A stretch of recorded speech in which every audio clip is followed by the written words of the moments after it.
પાટણના જીલિયા farm house પર હુમલાનો મામલો ગાંધીનગર ધારાસભ્ય અલ્પેશ ઠાકોર અને ક્ષત્રિય ઠાકોર સમાજના આગેવાનોએ જિલ્લા પોલીસ અધિક્ષક સાથે યોજી બેઠક।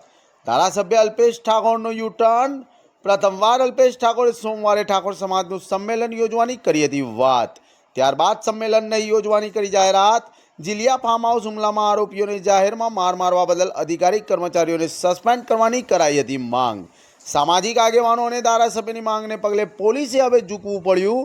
જિલ્લા પોલીસ અધિક્ષકે એલસીબીના 4 કોન્સ્ટેબલોને સસ્પેન્ડ કરવાના કર્યા ઓર્ડર। કુલદીપ લક્ષ્મીદાસ, કિરણ બલાભાઈ, અતુલ બળદેવભાઈ અને હસમુખ અમરાભાઈને કર્યા સસ્પેન્ડ। કેટલાક ભ્રષ્ટ અધિકારી કર્મચારીઓ દ્વારા ગુનેગારોને છાવરવા માટે એક યા બીજી રીતે મદદ કરાઈ હોવાનું ધ્યાને આવતા તેની સામે કાર્યવાહી કરવાની કરી હતી માંગ અલ્પેશ ઠાકોરે જણાવ્યું હતું। અહેવાલ કમલેશ પટેલ, પાટણ। પ્રવૃત્તિઓ જે પ્રકારની સામાજિક પ્રવૃત્તિઓ ઉજવવી રહી છે તો પોલીસ દ્વારા કડકમાં કડક હાથે કાર્યવાહી તો કરવામાં આવે છે। ગુજરાતના નાયબ મુખ્યમંત્રી જ્યારે કહેતા હોય કે કોઈ પણ ચમરબંધીને છોડવામાં નહીં આવે, એનો દાખલો આપણે અહીંયા પણ જોયો છે ને ગુજરાતમાં પણ જોયો છે।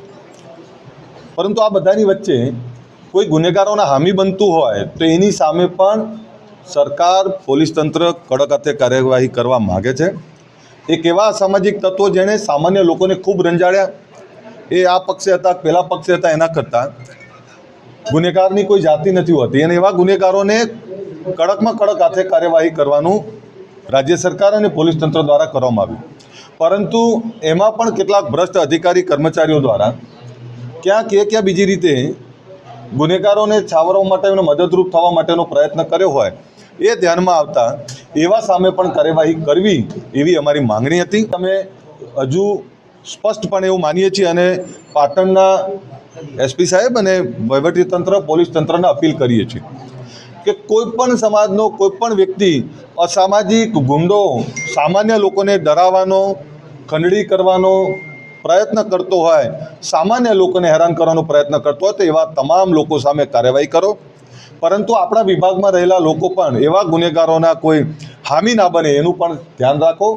23 તારીખે એક સંમેલન જે અમે રાખેલું એ ન્યાય માટેનું સંમેલન હતું, પરંતુ એમાં હું ફરીથી આપને કહું કે કોઈની સામેનું સંમેલન નહોતું। આ ગુનેગારને સજા 100% થવી જોઈએ, પણ એમાં કોઈ નિર્દોષ દંડાતો હતો, એ નિર્દોષ માટેની વાત છે અને એવા નિર્દોષો માટે રાજ્ય સરકારે સંવેદના બતાવી છે। રાજ્ય સરકારમાં, પોલીસ તંત્રમાં ગુનેગારો માટે કોઈ જ સંવેદના નથી, પરંતુ સાચા અને સજ્જન લોકો માટે સજ્જન સંવેદના છે અને એમના માટે એક સંમેલન બોલાવ્યું। પણ રાજ્ય સરકારે, માન્ય પોલીસ વડાએ જેના હામી બનીને ફરતા હતા એવા લોકો સામે કાર્યવાહી કરી છે, આભાર માનીએ છીએ।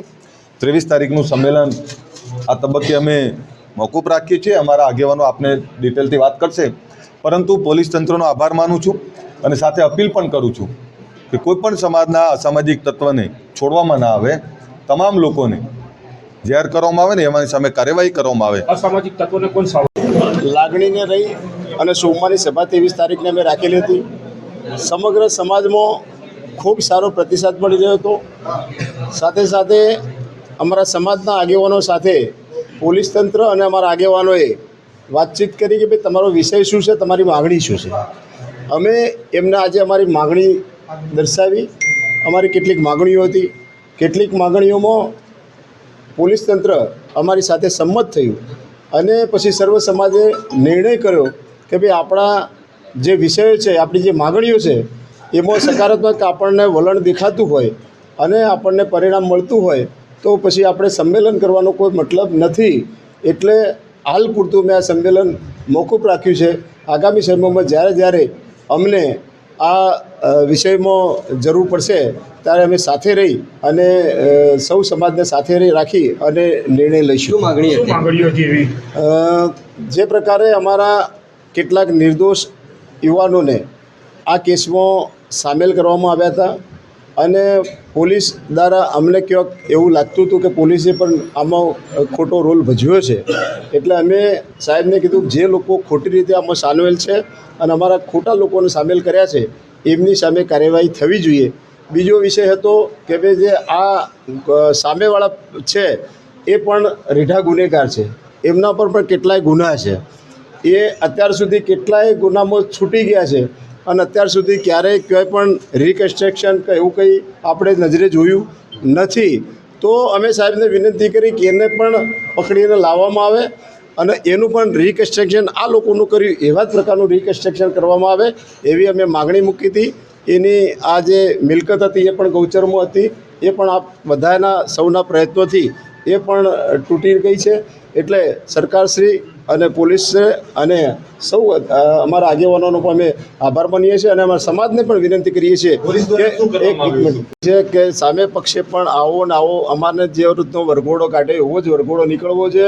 અને પોલીસ તંત્રએ અમને ખાતરી આપી છે કે આના કરતો પણ સારો વરઘોડો નીકળશે અને અમને પોલીસ તંત્ર પણ સરકારમાં ભરોસો છે. એટલે ખૂબ ખૂબ આભાર સરકારનો અને પોલીસ તંત્રનો.